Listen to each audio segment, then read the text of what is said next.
Next up, we're looking at Jordan Lawlar. He's a shortstop out of Texas, Vanderbilt commit, 18 years old, and swings, throws from the right side. So we're going to dive into the video, some of the things we see with Jordan. Last year, him and May really separated themselves from the pack as really the two top shortstops in this year's draft class. So we're going to go to some video. We got a couple of things last year from the area codes games.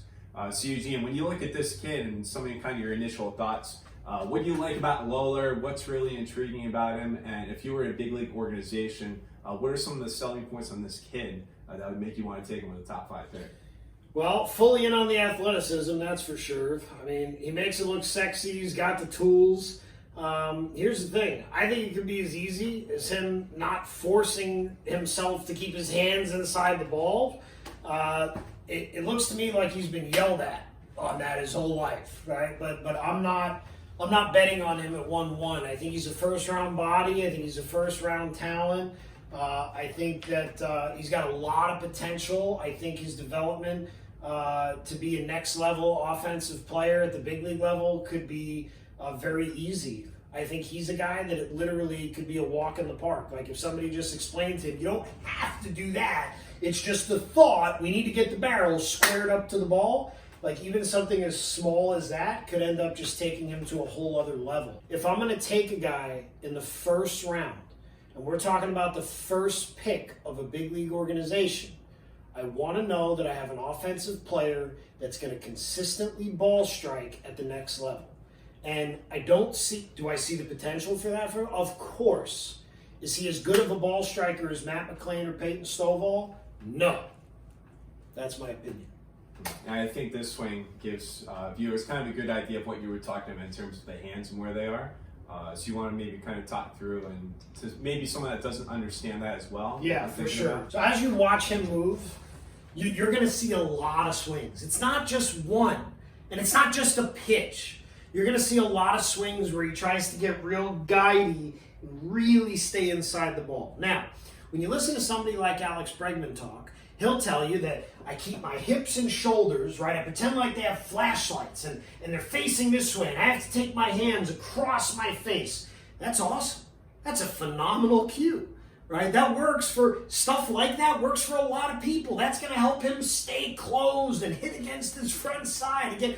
But you don't want that to actually happen like that.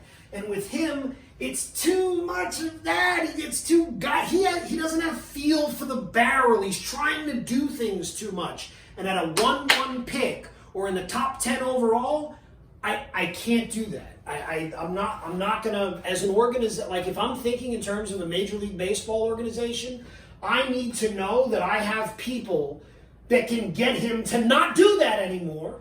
Because if you're going to do that against big league pitching consistently, you're never going to get the barrel around or have adjustability out front. It's not going to happen.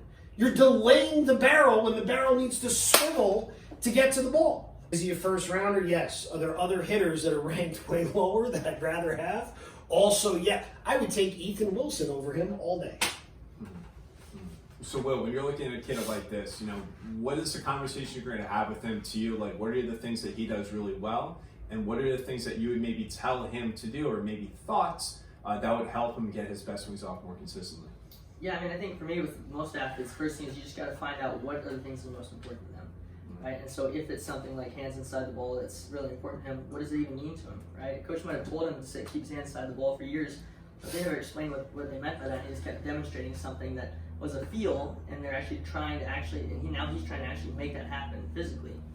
It's not going to translate the same way, right? So I think deciphering and getting understanding of what difference is between the feel and the real and what he thinks is supposed to happen versus what's actually happening and giving him some information on that will clear up a lot of the info for him. And then at that point, it's like, what does it take to make the movements happen? But for a springy, twitchy, athletic guy like that, some of those guys, you tell them, they understand it. They just do it right away. That's what I'm saying. Like a guy like this, like it might even be just be having a conversation with him, and then like all of a sudden he has the best swing in the draft. But it doesn't always happen like that, and I just wouldn't. I think he's elite.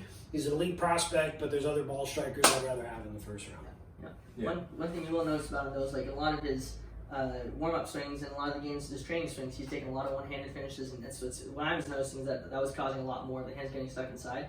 A lot more of the two-handed finishes, he was getting the barrel turned out front a little more and getting to his front side better. So even could be something as simple as that, right? Just telling the kid, hey, when you go two-handed finish and you try to like pull back across at the end, like you tend to get the barrel out front, you're tending to hit the ball more off your front foot and not get so stuck on the backside. So sometimes it is something as simple as that. It would just depend. We'd have to have a conversation with the athlete and find out what makes sense to him. Not all one and two-handed finishes are created equal. There's two-handed finishes that are crappy and one-handed finishes that are crappy, and the same thing but elite, right?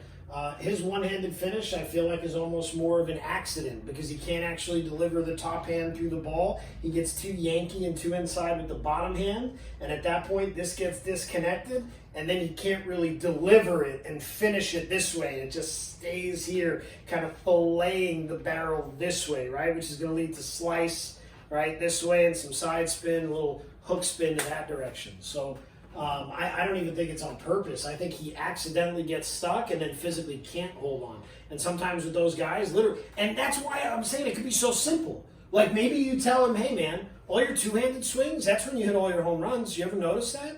And on your one-handed ones, like it's no good. And then it becomes important to him to finish with two when he does it. And then all of a sudden, again, you know, he has one of the best swings in the draft. But like we talked about Mayer, just actions are very easy, very smooth, but he might be a guy where you bring in as just a very good athlete, and you have a couple conversations, give him a couple of different thoughts, and he might end up being a really valuable prospect, especially considering a lot of the young shortstops coming up in the game today. That's a very, very popular position that I think really is changing, especially offensively. You're not talking about guys who can just do it with the glove. You're talking about Wander Francos and Fernando Tatises and Corey Seagers. You're talking about guys that have the ability to not only do it with the glove, be able to hit 30, 35 jacks a year. yeah, and I think we're going to start to see that a lot more. Not a little bit more. I think we're going to see it a lot more. I think we're going to start to see the big leagues a lot more like 12-year-old baseball, where your shortstop is your best player on the team. You know, I think we're going to see a lot more of that in the coming 10 years. You know. Yeah, and you even see with this draft class, you're talking about top 6, top 7 prospects. You're looking at like 3-4 shortstops between House, between Lawlar, between Mayer. You got a lot of really good infielders in this class, so it's going to be pretty interesting seeing kind of where they go and how guys continue to get to the bigs. But definitely a really interesting position to kind of look for going forward.